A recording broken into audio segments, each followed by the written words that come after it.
Sejam bem-vindos a mais um vídeo da nossa série Os Espíritos Elementais da Natureza. Se você ainda não a acompanha, recomendamos que veja a introdução em nosso canal, Portal Fio do Bem, para situar-se com os conceitos e ideias que abordaremos ao longo dessa série. Hoje falaremos sobre mais um tipo de seres elementais. Dessa vez, destacamos os que habitam as águas. Vale ressaltar que, para as tradições antigas, esses seres seriam praticamente invisíveis aos nossos olhos, mas em determinados contextos poderiam se materializar e interagir com o ser humano.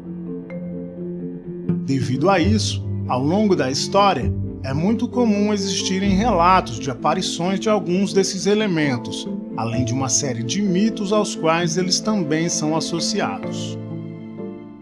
Provavelmente você já ouviu falar de algumas dessas criaturas. A mais famosa, a sereia, ainda hoje é amplamente representada em filmes, desenhos e demais formas de entretenimento. Porém, durante milênios já foi temida pelos navegadores ao redor do globo, por conta da associação feita a um monstro marinho. Não podemos, entretanto, achar que o medo que assolava homens e mulheres do passado era fruto apenas da imaginação. Até os dias atuais, pouco sabemos sobre os segredos dos oceanos e, naturalmente, acabamos por criar um certo receio daquilo que desconhecemos. Além disso, com técnicas limitadas de navegação, lançar-se ao mar era, muitas vezes, um caminho perigoso e sem volta. Assim, combinando o medo do desconhecido com a insegurança sobre o que poderia existir nessa longa jornada pelos mares, o temor e as histórias sobre esses seres elementais que habitam as águas eram alimentados.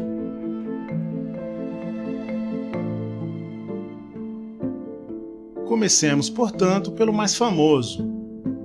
A palavra sereia vem do latim sirene, que significa aquela que canta e seduz e que habita na superfície do mar. Segundo a mitologia, as sereias eram elementais de forma feminina, sendo metade humana e a outra metade peixe ou ave. Essa segunda representação, muito similar às arpias, são pouco conhecidas por nós, mas na obra Odisseia, por exemplo, é desse modo que ela é descrita. Cada cultura ao redor do mundo representou as suas sereias a partir de suas crenças. Aqui no Brasil existe a Yara, uma criatura mitológica indígena que tem características similares às das sereias.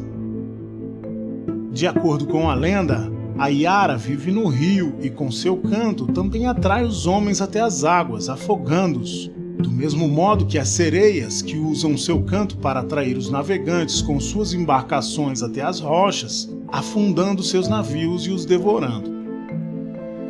Em outras ocasiões, as sereias seduzem os navegantes com joias e anéis e com sua própria beleza.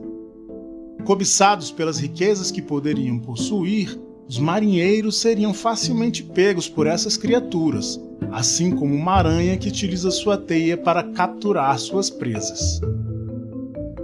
Apesar desse aspecto negativo, há também relatos de que esses seres marinhos seriam capazes de realizar curas e, em alguns casos, indicar as rotas corretas aos marinheiros.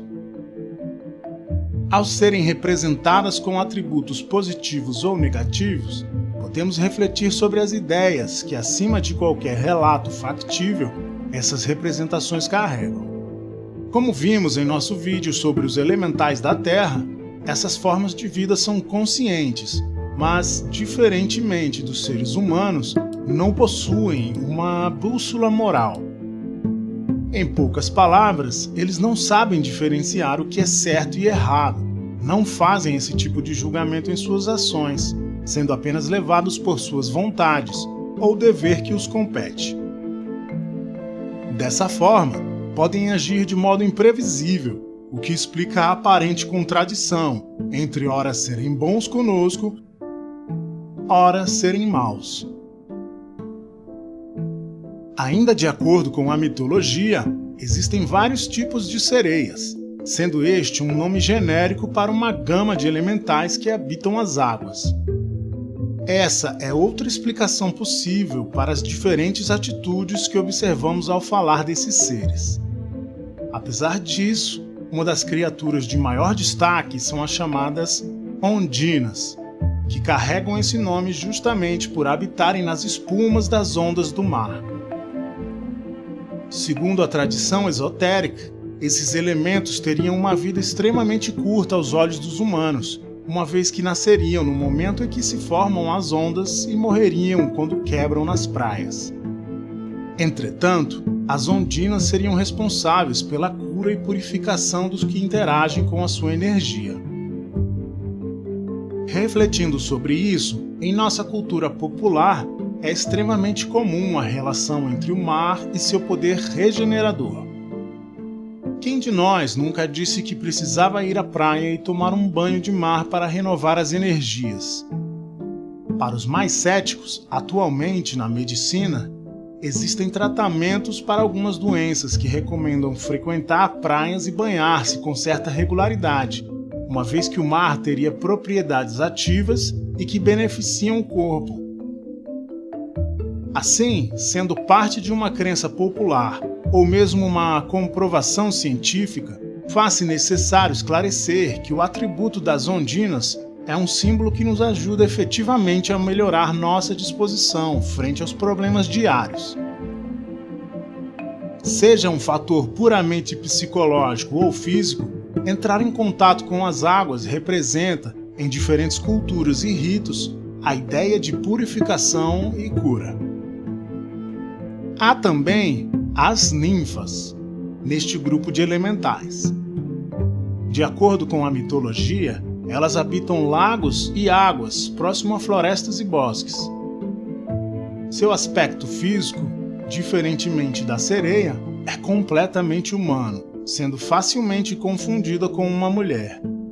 Assim como os demais elementais, podem ser benéficas ou maléficas aos humanos, muitas vezes realizando caprichos ou entregando-se ao prazer com os mortais. Elas simbolizam, de modo geral, várias facetas do amor, desde o mais sublime e zeloso até as representações da paixão carnal e grosseira. Uma característica marcante das ninfas é a sua eterna juventude e beleza, não sendo afetadas pelo tempo. Assim, similar às sereias, seduzem e encantam os humanos e, quando eles são infiéis no amor, os condenam à morte. Dessa maneira, elas são símbolo da dualidade do amor, que, quando vivido de forma profunda, tende ao acalanto e ao cuidado, mas ao prender-se em seus aspectos mais baixos, associados aos instintos, passa a ser perigoso e suas consequências podem ser fatais. Outro tipo de elemental da água que se confunde com as sereias são as nereidas. Filhas do titã Nereu na mitologia grega, essas criaturas têm um caráter mais cerimonial e habitam o fundo do mar junto com os tritões, sua contraparte masculina. Também sendo metade mulher, metade peixe, as nereidas se diferenciam das sereias por raramente irem à superfície do mar e por acompanharem as deusas Afrodite e Anfitrite, esposa de Poseidon. Segundo a tradição, elas ainda ajudariam barcos e marinheiros em travessias perigosas, fazendo-os manobrar corretamente suas embarcações. Já os tritões, como citamos, apresentam um caráter mais violento e vigoroso. Os soldados de Poseidon servem diretamente a esse deus e muitas vezes são os executores da ira da divindade marinha.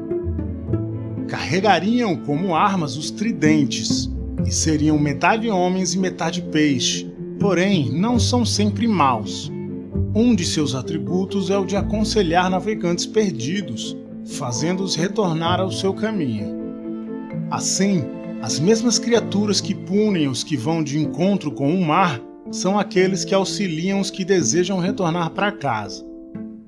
Essa característica ambígua de grande parte dos elementais da água nos faz lembrar, invariavelmente, da relação do homem com essa força da natureza.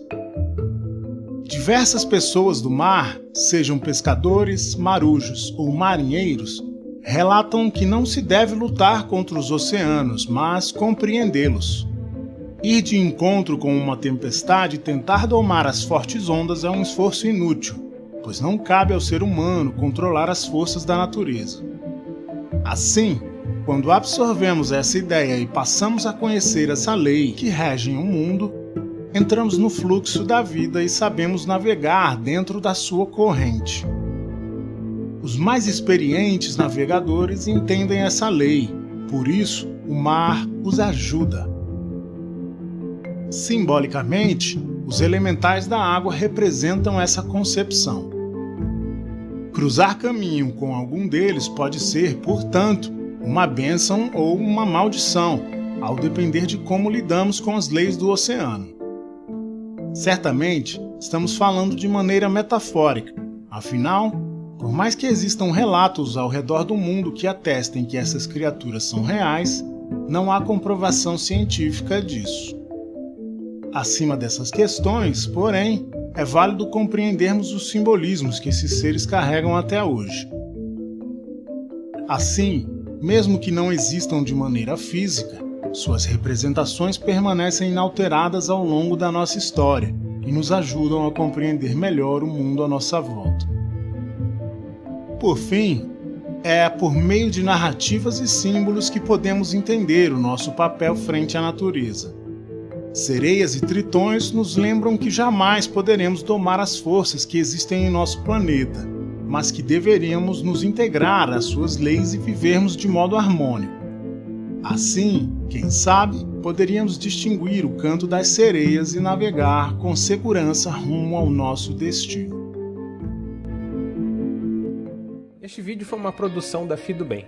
Se você gostou, deixa o seu joinha, deixa um comentário aí embaixo e confira mais do nosso conteúdo nas nossas redes sociais e principalmente em nosso portal, fidobem.com.